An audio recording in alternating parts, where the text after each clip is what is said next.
The Galactic Council chamber buzzed with quiet conversation as Ambassador Margaret Hayes walked to the central podium. She carried a small data tablet containing Earth's formal application for membership in the interstellar community.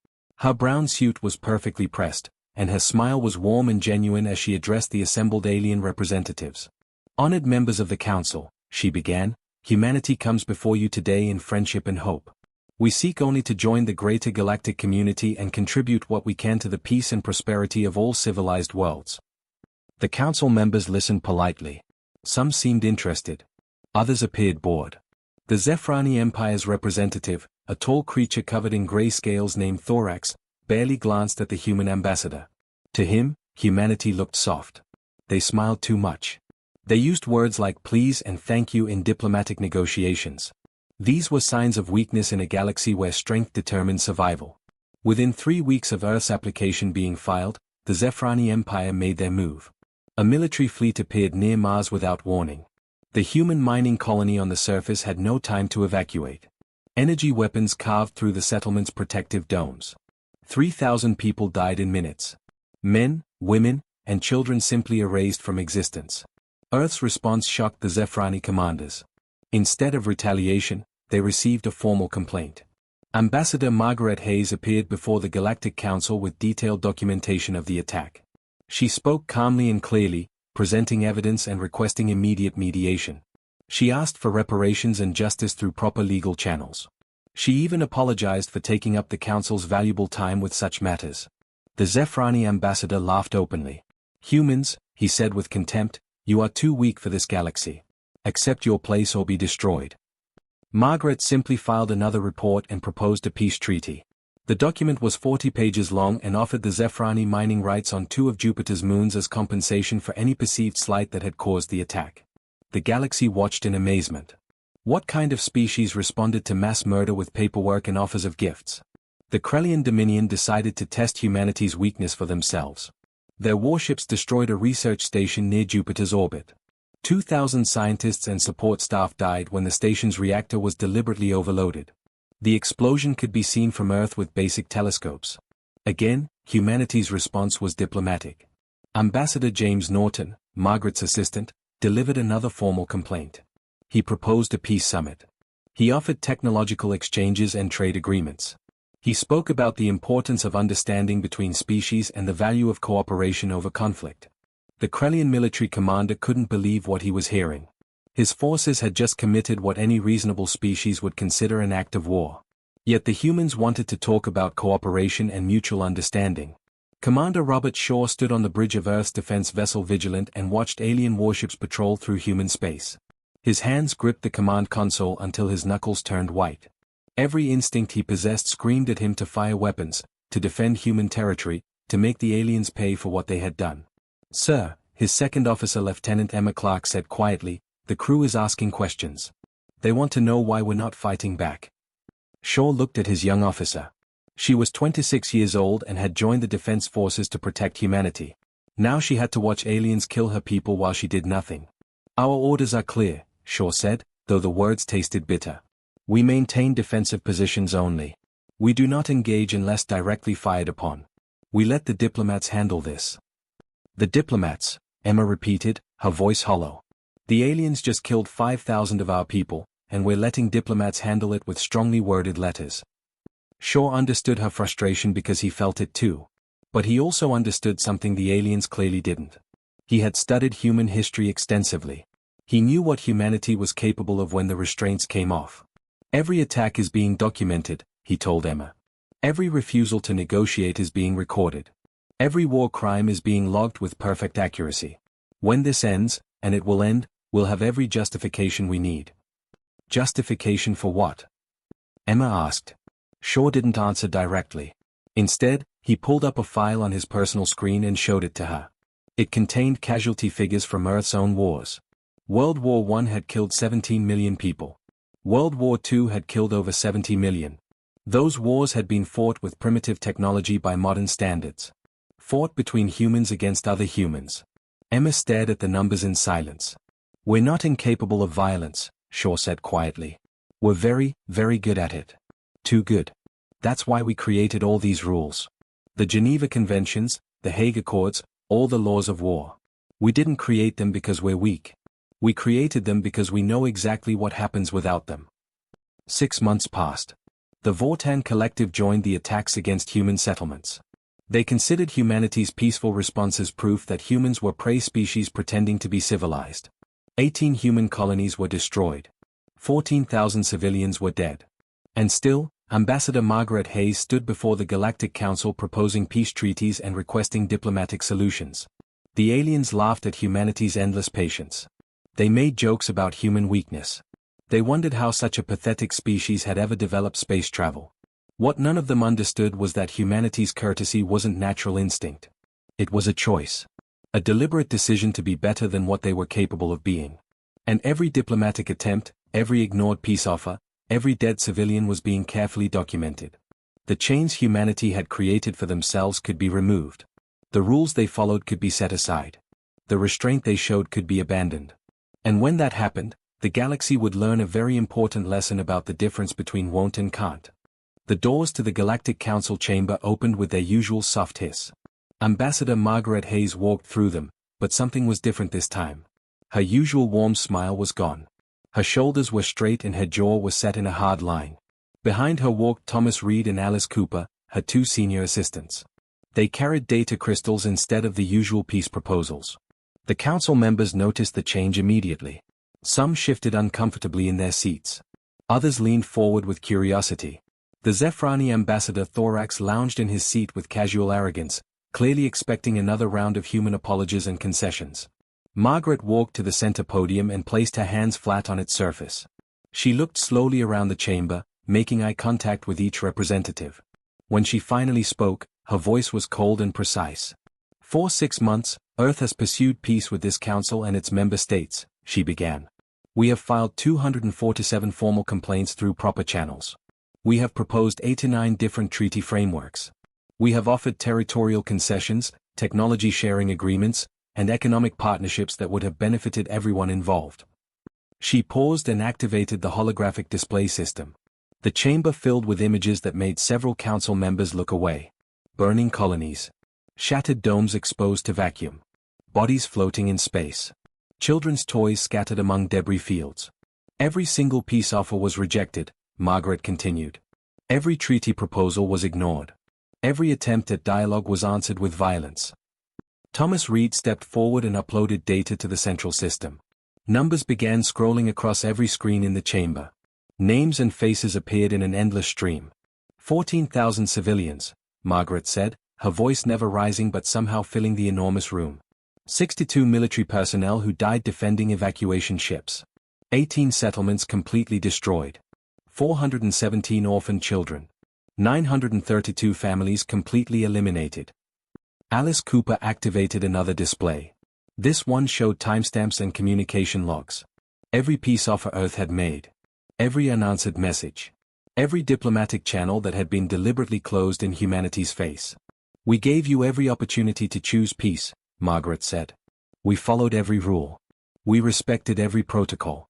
We offered friendship, cooperation, and understanding. The Zephrani ambassador made a dismissive gesture with one of his clawed hands. More human complaints? Your species has no strength. You talk about rules and peace because you lack the courage for real warfare.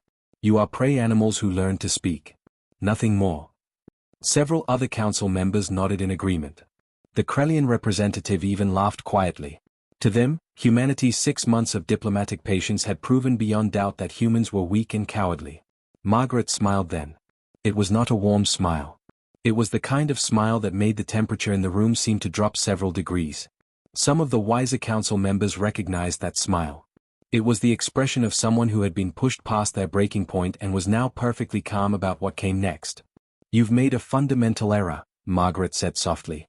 You've mistaken restraint for inability. You've confused choice with limitation. You've assumed that because we follow rules, we are incapable of breaking them. She placed a sealed diplomatic pouch on the podium. The material was traditional Earth paper, something most aliens found primitive and quaint. This is humanity's final warning, she announced. You have 72 hours from this moment to withdraw all military forces from human-claimed space. You will issue formal apologies to the families of every person you murdered. You will pay reparations according to the schedule outlined in this document. And you will submit to war crimes investigations conducted by neutral council observers. The chamber erupted in noise. Aliens shouted in dozens of languages. Translation systems struggled to keep up. The idea that humanity would demand anything was absurd. The idea that they would threaten consequences was laughable. Thorax stood up, his large frame imposing. And if we refuse? What will you do, human? File more paperwork? Send more complaints that we will ignore? Your species has shown us exactly what you are. You are nothing. Margaret picked up the diplomatic pouch and held it at eye level. If you refuse, humanity will no longer operate under Galactic Council rules of engagement. We will stop following the protocols we have observed for 6 months. We will stop holding ourselves back. Holding back. Thorax laughed, and many others joined him. Humans, you have shown us your full capability. You have nothing more. No, Thomas Reed said, speaking for the first time. His voice was quiet but it cut through the laughter. We have shown you our diplomatic capability. We have shown you our patience. We have shown you our desire for peace. We have not shown you what we are capable of when peace fails. Alice Cooper activated one more display. This one showed something different. It showed casualty figures from Earth's own history. The 30 Years' War. The Napoleonic Wars. World War I. World War II. The numbers were staggering. Humans had killed other humans by the millions using primitive weapons and basic technology. These were wars we fought against ourselves, Margaret explained. These were conflicts between human nations on a single planet. We learned from them. We learned how to wage war efficiently, brutally, and completely. Then we learned something even more important. We learned why we should never do it again. She walked toward the exit, her assistants following. At the doorway, she stopped and turned back. Ambassador Thorax, I strongly suggest you access Earth's historical database. Research something called the Geneva Conventions. Learn why humanity created rules to govern warfare. Understand that we did not create those rules to protect ourselves from aliens. We created them to protect ourselves from each other. Her eyes swept the chamber one final time. You have 72 hours, she repeated. After that, you will learn the difference between a species that chooses peace and a species that is incapable of war. I pray to whatever gods you worship that you are wise enough to choose correctly. The doors closed behind the human delegation. For a long moment, the council chamber was silent. Then several representatives began frantically accessing Earth's historical records. What they found there made them reach for emergency communication systems. But the Zephrani Empire, confident in their military supremacy and convinced of human weakness, sent no withdrawal orders. They had 72 hours to reconsider their position. They would need only 11 minutes to realize they had made a terrible mistake. 72 hours passed in tense silence. Earth's diplomats waited in their embassy quarters, monitoring communications from the Zephrani Empire and the other hostile powers. No apologies arrived. No withdrawal orders were issued. No reparations were offered. Instead, the Zephrani Empire assembled the largest battle fleet they had ever created. 300 warships gathered at the edge of human space. Each vessel bristled with weapons that had conquered dozens of worlds. The fleet's energy signatures were so massive that even civilian sensors on Earth could detect them. Admiral Thomas Webb stood in Earth's military command center, deep beneath the surface of Geneva. The room was filled with holographic displays showing the approaching enemy fleet. Officers moved quietly between stations, their faces grim but determined. Beside Webb, Captain Helen Foster monitored tactical readouts from the long-range scanners. They're not even attempting to hide their approach, Helen said, studying the data. Full acceleration toward Earth. All weapons systems charging. They want us to see them coming. Of course they do, Webb replied calmly. They think we'll panic. They think we'll surrender the moment we see overwhelming force. He touched a control on his command console. All ships, this is command. Execute Protocol Reaper. Show them what we've been building. 300,000 kilometers away, hidden among the asteroids of the belt between Mars and Jupiter, hundreds of human warships received the order. They had been waiting there for months, conducting what the galaxy believed were mining operations. The mining equipment had been real enough, but it had served as cover for something else entirely. Captain David Wilson commanded the lead ship, a heavy cruiser called the Unbreakable. His crew had trained in secret for this exact moment. His weapons officer, Lieutenant Sarah Mitchell, ran final checks on systems the Zephrani had never seen before. All weapons hot, Sarah reported, her voice steady despite her racing heart. Targeting solutions locked on primary targets. Waiting for your order, sir. Hold, Wilson said quietly, watching his tactical display. The Zephrani fleet was still advancing, still confident. They had no idea what was about to happen. Let them get closer. I want them to see us clearly before we fire. The Zephrani fleet detected the human ships when they emerged from the asteroid field. Their sensors showed vessels unlike anything humanity had displayed before. These were not the small patrol craft that had been seen near Earth for the past 6 months. These were warships, sleek and dangerous, covered in weapon systems that made the Zephrani tactical officers pause. But there were only 100 human ships against 300 Zephrani vessels. The number still favored the Empire. Their fleet commander ordered the advance to continue. Fire, Wilson ordered. The first salvo from the human fleet was unlike anything the Zephrani had experienced. Railguns launched solid metal projectiles accelerated to 30% of light speed. No energy shield in the galaxy could stop kinetic weapons moving that fast. The Zephrani flagship's armor simply ceased to exist. The projectile passed completely through the massive vessel, and the ship broke apart in a silent explosion of debris and atmosphere. The Zephrani fleet tried to return fire, but human ships moved in ways that shouldn't have been possible. They accelerated and changed direction with brutal speed, their crews protected by advanced inertial dampening systems. Zephrani targeting computers couldn't track them properly. Lieutenant Sarah Mitchell launched the second wave of weapons. Missiles streaked toward the enemy fleet, but these were not the slow, predictable weapons the Zephrani expected. Each missile had its own guidance system and could change course independently. They dodged enemy fire, split into multiple warheads, and struck with microfusion explosions that turned armor into vapor. Admiral Webb watched from Earth as the battle unfolded exactly as the simulations had predicted. Humanity had studied every piece of intelligence about Zephrani military tactics. They had analyzed every battle the Empire had ever fought. And they had realized something important. The Zephrani fought for glory and honor. They engaged in direct combat. They valued courage and face-to-face confrontation. Humans fought to win. Period. Captain David Wilson executed a maneuver that would have been considered dishonorable by Zephrani standards. His squadron appeared to retreat, drawing a group of enemy ships into pursuit. When the Zephrani vessels were isolated from the main fleet, 3 other human squadrons appeared from different angles and destroyed them in seconds. It was an ambush, a trick, a tactic that civilized warfare supposedly didn't include. The Zephrani fleet commander was furious. This wasn't proper warfare. This was cheating. His ships tried to regroup into their traditional battle formations, but human targeting systems had identified all the command vessels in the first 30 seconds of combat. Those ships died first, leaving the fleet confused and leaderless. 11 minutes after the first shot was fired, the battle was effectively over. The Zephrani flagship was gone. 70% of their fleet was either destroyed or too damaged to fight. The survivors floated in space, their weapons offline and their engines dead. Admiral Webb opened a communication channel to the Zephrani fleet. His face appeared on every surviving enemy ship's display. Zephrani forces, this is Admiral Thomas Webb of Earth Defense Command, he said. His voice was calm and professional. Your flagship is destroyed. Your fleet is combat ineffective. We have disabled your vessels rather than obliterating them because, unlike you, we make a distinction between enemy soldiers and innocent lives. He paused, letting his words sink into the shocked Zephrani survivors.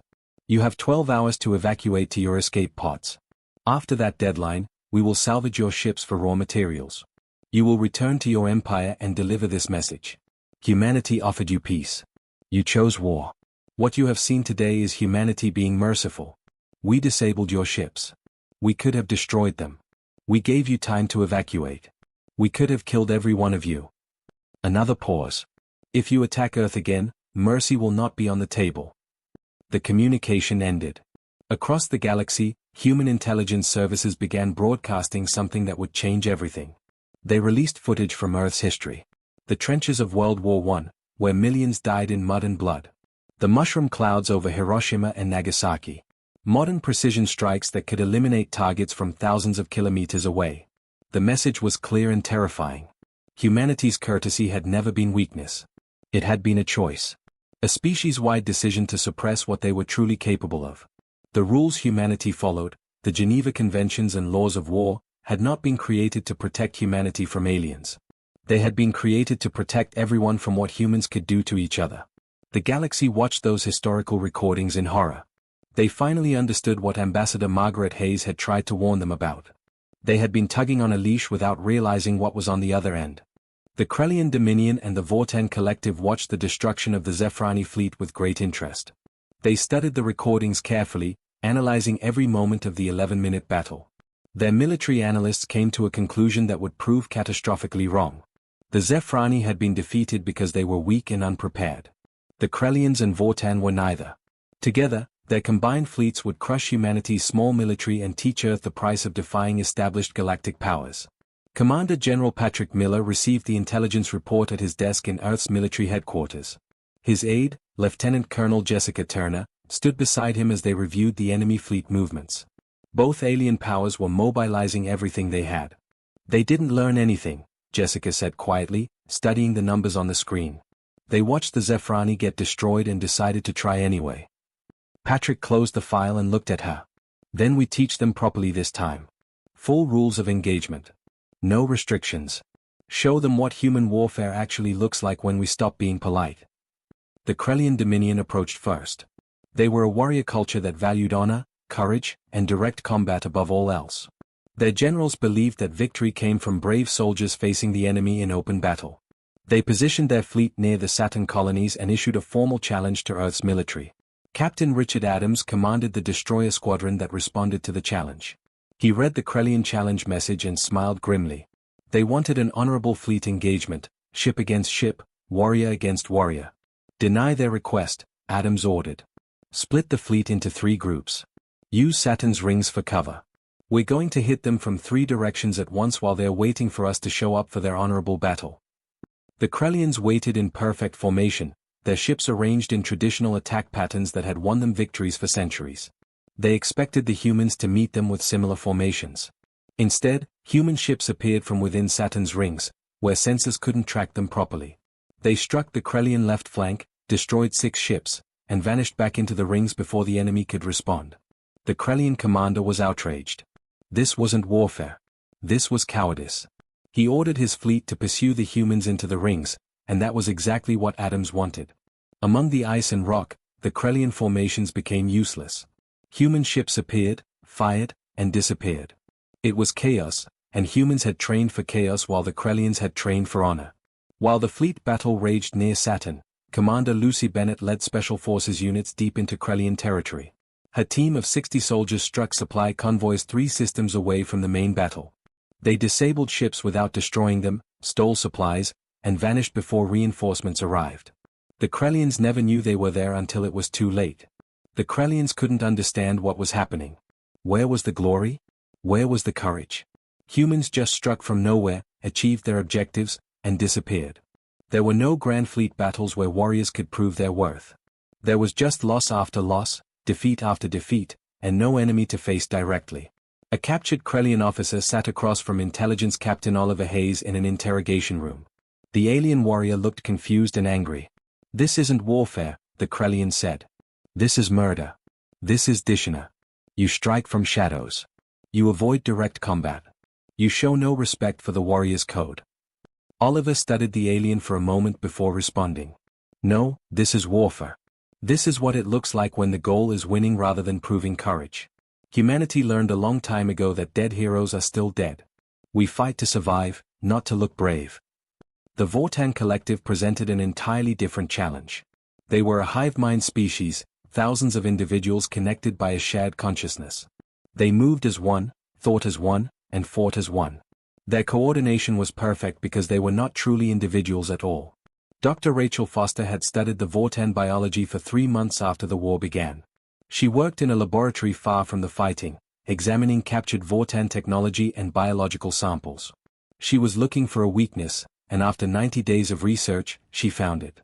The Vorten hive mind operated on very specific neural frequencies. It was how they communicated instantly across vast distances.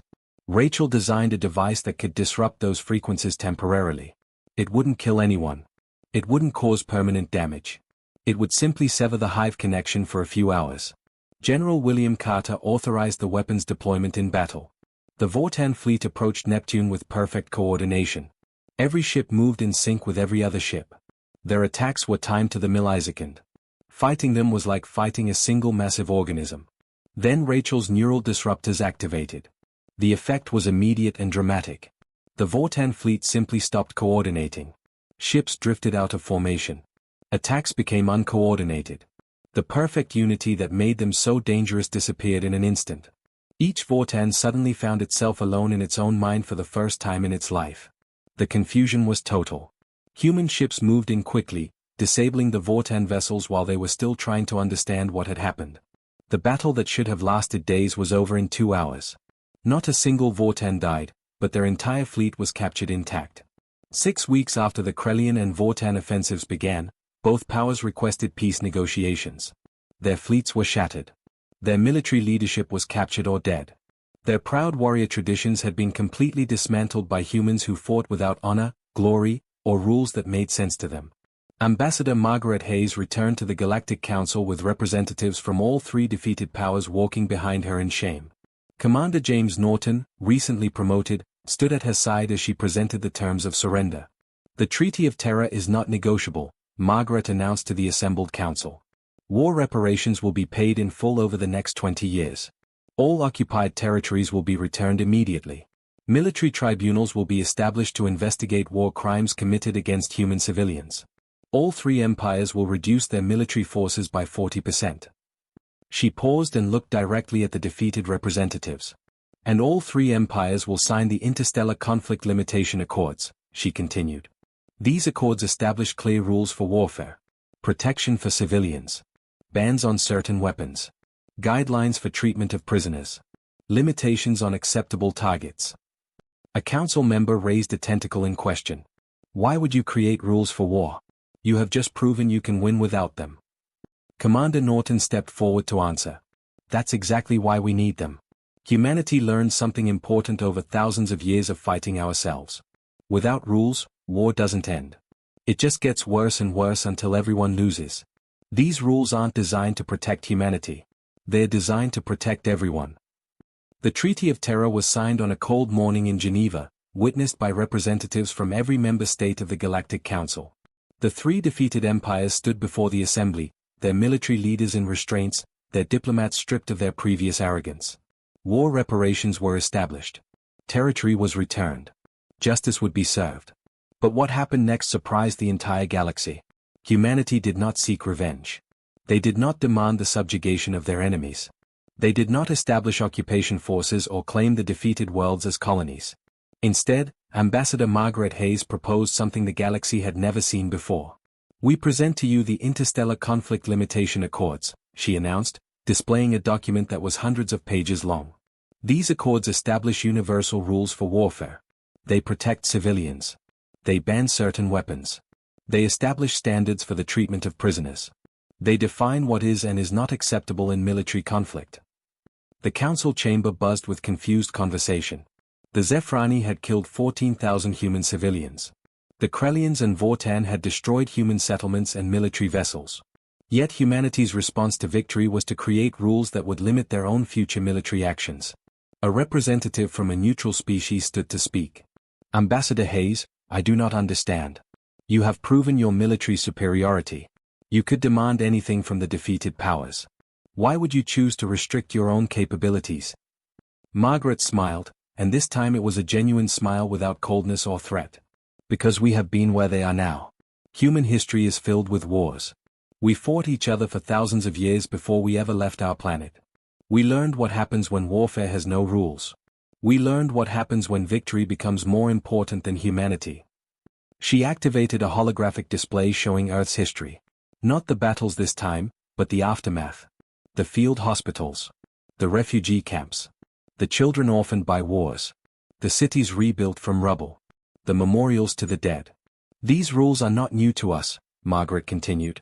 We created the Geneva Conventions in our year 1949, after a war that killed over 70 million people. We created them because we understood that some things are worse than losing a battle. Some things are worse than defeat. We can become monsters in pursuit of victory, and when that happens, everyone loses, even the winners. Admiral Thomas Webb stepped forward to address the military aspects. He was now serving as the chief military advisor to the Galactic Council, a position created specifically for him after the war. The Accords are based on centuries of human military experience, Webb explained. They establish clear rules of engagement. Military targets versus civilian targets. Acceptable weapons versus banned weapons. Treatment of prisoners. Protection of non-combatants. These rules make warfare more predictable and less likely to escalate into total destruction. A Krellian officer, one of the few allowed to attend the signing, spoke up. His voice was bitter but curious. You defeated us by ignoring the rules of honorable combat. You struck from shadows. You used tricks and deception. Now you want to create rules? This makes no sense. Webb looked at the Krellian directly. We didn't ignore rules. You simply didn't understand which rules we were following. Everything we did was within the bounds of the laws of war that humanity has developed. We targeted military assets. We avoided civilian casualties when possible. We offered surrender terms. We treated prisoners according to established protocols. What we didn't do was follow your cultural expectations of honor, because those expectations are not rules. They are traditions, and traditions do not protect the innocent. The Galactic Council's entire military structure was reorganized over the following months. Human advisors were placed in key positions, not because humanity sought power but because they were the only species that truly understood the weight of military force. They had been the only species to develop weapons capable of destroying their own planet and then voluntarily create frameworks to prevent their use. Captain Emily Harrison was assigned to run the new Council Military Academy. She had been a combat officer during the war, and now she taught tactics to alien cadets who once viewed humans as weak prey animals. Her lessons were simple but profound. True military strength is not about winning battles, she told her students on the first day of class. It is about knowing when to fight, how to win quickly, and most importantly, when to stop. A military that cannot restrain itself is not strong. It is dangerous to everyone, including its own people. The three empires that had attacked Earth became the strongest supporters of the new system. The Zephrani military was rebuilt under human supervision, with new training that emphasized protection of civilians and proportional response. The Krellian warrior culture adapted to include concepts of strategic thinking beyond personal honor. The Vortan learned to function as individuals as well as a collective, making them less vulnerable but also more empathetic. 1 year after the war ended, a ceremony was held on Earth. Representatives from all the former enemy powers attended. They came to unveil a memorial to the 14,000 human civilians who had died in the initial attacks. But they also came to witness something else. Ambassador Margaret Hayes stood before the assembled crowd and announced her retirement from diplomatic service. She had served humanity for 30 years and felt it was time for younger voices to lead. But before she left, she had one final message for the galaxy. We offered you peace because we understand the true cost of war, she said, her voice carrying across the memorial grounds. Not just the cost in lives and resources, but the cost in souls and civilization. We showed you war because you refused peace, and we needed you to understand what you were choosing. We offer peace again because we learned from our mistakes. The question is, did you learn from yours? The former enemies bowed their heads in acknowledgement. They had learned. The entire galaxy had learned. Attacks on human space never resumed. Trade agreements were signed. Cultural exchanges began. The Zephrani started sending students to Earth universities. The Krellians invited human military advisors to train their forces in modern warfare. The Vortan shared their biological research in exchange for human medical technology. Humanity returned to being the polite, courteous, helpful species they had always been. They said please and thank you in negotiations. They offered compromises and sought peaceful solutions to disputes. They smiled and extended hands in friendship. But now every alien in the galaxy understood the truth. They understood that human courtesy was not weakness. It was a choice. A conscious decision made by a species that knew exactly what they were capable of and had chosen to be better than that. The humans weren't pretending to be dangerous while acting courteous. They were pretending to be courteous while being dangerous. And that made all the difference. The galaxy had learned to respect not just human military might, but human wisdom. The wisdom to know that true strength comes from restraint. That real power comes from choosing mercy when vengeance is possible.